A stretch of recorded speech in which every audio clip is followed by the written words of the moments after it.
Agora começando um ano novo cheio de informação e a gente vem de uma sexta-feira de reunião ministerial, né? A primeira em que o presidente se reúne com todos os ministros, dando recados e dando recados para fora também, né? Não só recados internos. E o mais importante deles é que nada vai ser tolerado fora da linha de conduta que, pelo menos, parece ser preceituada pelo presidente da República. E para que nada passe além desse discurso inicial do presidente, uma determinação. Ninguém grava esse troço aqui. Não queremos celulares, porque da outra vez não deu muito certo a reunião que ficou tão famosa do governo anterior e deu tanta polêmica, né, Thaís? Lula disse isso aqui. Nós temos que saber que nós é que precisamos manter uma boa relação com o Congresso Nacional e cada um de vocês, ministros, tem a obrigação de manter a mais harmônica relação com o Congresso Nacional. Não tem importância que você divija de um deputado ou do senador. Quando a gente vai conversar, a gente não está propondo casamento. A gente está propondo aprovar uma tese ou fazer uma aliança momentânea em torno de algum assunto que interessa ao povo brasileiro. Eu quero dizer para vocês que vou fazer a mais importante relação com o Congresso Nacional que eu já fiz. E esse é o Lula de sempre na relação com o Congresso Nacional, não é, Ronald? Nas outras duas gestões, Lula não teve dificuldades em aprovar projetos no Congresso. Aí o nosso ouvinte pode falar, mas teve o mensalão. E é verdade, teve o mensalão sim, com aquela série de condenações, no momento em que se entendeu, se descobriu pela investigação judicial que tinha gente vendendo voto no Congresso Nacional. Basicamente era disso que se tratava o mensalão. Supomos nós que isso tenha deixado ali marcas no PT e na biografia de Lula para que isso não aconteça da mesma forma, não é?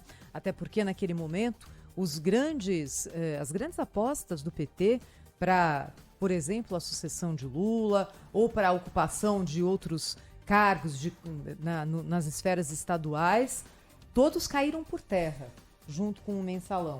Na segunda gestão Lula, aí já foi diferente no relacionamento com o Congresso. Isso foi quebrado na gestão Dilma Rousseff, que não conseguiu criar uma interlocução com o Congresso Nacional. Recuperado no governo Michel Temer, com Bolsonaro foi diferente, porque Bolsonaro dizia que não queria negociar com o Congresso e começou a sua gestão, Ronald, com aquela história de teremos bancadas temáticas. E aí usaremos bancadas temáticas para aprovar projetos. Então, vamos apostar na bancada da agricultura para projetos dessa área, bancada da segurança. Claro que não deu certo. Não é assim que funciona, não é assim que a banda toca. Mas, na sequência, veio a mudança nas emendas de relator que deu ao Congresso Nacional um poder tão grande, mas tão grande, que o resto tudo parecia migalha. Isso caiu agora na decisão do Supremo Tribunal Federal. Então, é de fato a hora do Executivo reconstruir uma relação republicana com o Congresso Nacional. Essa palavra é uma palavra que está na moda, né? Não sei exatamente por que a gente fala republicana. Tem que construir uma relação ética com o Congresso Nacional a partir de agora. E é claro também que esse discurso agrada ao Congresso, né, Ronald? Tanto que na sequência, Rodrigo Pacheco, presidente do Senado, colocou nas redes sociais um elogio à fala de Lula, dizendo que sim, o Congresso merece respeito e que Lula demonstra experiência e capacidade de aglutinação. Logo na sequência dito pelo Rodrigo Pacheco. O Bolsonaro, quando você cita qual era o projeto, qual foi a realização, depois pintou na vida do presidente da República à época, Ciro Nogueira, Valdemar da Costa Neto, né, para dar a sustentação que ele tanto almejava para tocar os projetos adiante, né, Thaís? É verdade. Olha, Lula tem o objetivo de chegar a fevereiro com uma base de pelo menos 315 dos 513 deputados, 53 dos 81 senadores, o que permite aqui a aprovação de emendas constitucionais. Para isso, Ronald, de alguma forma, o PL, que é o partido mais numeroso hoje, é a maior bancada da Câmara dos Deputados, vai precisar ser contemplado. O PL, que é o partido do presidente Jair Bolsonaro, mas que não é formado só por bolsonaristas raiz, e que tem quase 90 cadeiras na Câmara, é uma bancada gigantesca, vai ter que votar com Lula em alguns projetos. Senão não vai ser possível, porque é claro que há ali algum tipo de desagregação nos outros partidos também, que estão mais ou menos fechados com o governo federal. Aquela bancada, que é a bancada que vota sempre com o governo, não é suficiente nem para aprovação de projeto de lei simples. Mas não tem nenhuma Esse é um dúvida que isso vai desafio acontecer, grande. né, Thaís? Que vai haver algum tipo de... Quando você fala contemplação, não dá para se imaginar do PL algo diferente. A história do partido é desse jeito, de fazer parte de governo e negociar.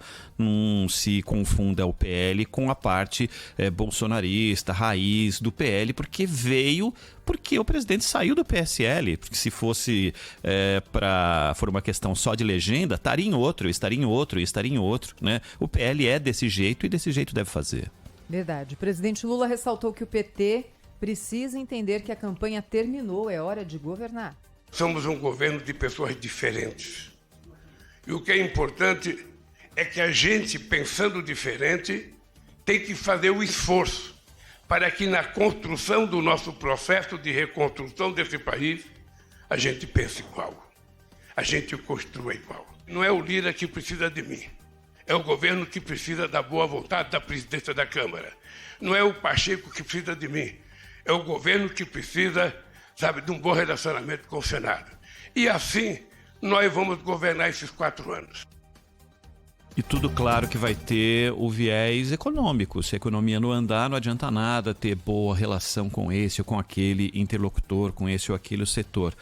O presidente falou a necessidade de mudar a matriz econômica, exportar mais itens com mais valor agregado para gerar mais empregos, alavancar crescimento. Foi isso que o presidente disse. Nós temos que exportar conhecimento, exportar inteligência, importar coisa mais sofisticada com valor agregado para que esse país dê um salto, deixe de ser um país em desenvolvimento e passe definitivamente a ser um país desenvolvido. Mas esse é um desafio gigante, Ronald. Porque aquela história, né? O que queremos? Queremos exportar itens com mais valor agregado, nas palavras do presidente Lula. Como fazer isso? Essa é a grande questão. E não é no estalar, né? Não é por Não, decreto que se não é. cria valor agregado em absolutamente nada, né? No momento em que a indústria do país perde participação no PIB, perde competitividade, nós tivemos a chamada década perdida na indústria brasileira, com, nos últimos 10 anos, a participação no PIB da indústria, a geração de valor, a geração de empregos, encolhendo ano a ano. E olha, uma coisa interessante, a carga tributária que incide sobre a indústria, nesse período, não diminuiu, aumentou, o que mostra que, de fato, há uma distorção. A indústria, Ronald, é o setor que mais gera empregos formais e é o setor que mais gera empregos com salários mais altos do que a média. Ou seja, ter uma indústria forte é interessante para o país como um todo, para os setores, para os empresários, o como é muito difícil. Porque, primeiro, a competitividade, né, nesse momento em que a China produz tudo a preço lá embaixo, já há tantos e tantos anos, a gente está entrando nisso atrasado. Na sequência, existe o grande desafio, que é colocado inclusive pela CNI, o presidente da CNI foi entrevistado aqui no Jornal Gente nessa semana, reforma tributária. Você não tem ali um sistema mais simples, no mínimo, de cobrança de impostos, não adianta. E as questões de sempre, ligadas à infraestrutura, ligadas à estabilidade jurídica, o fato é um lindo discurso, mas essa parte aqui é difícil.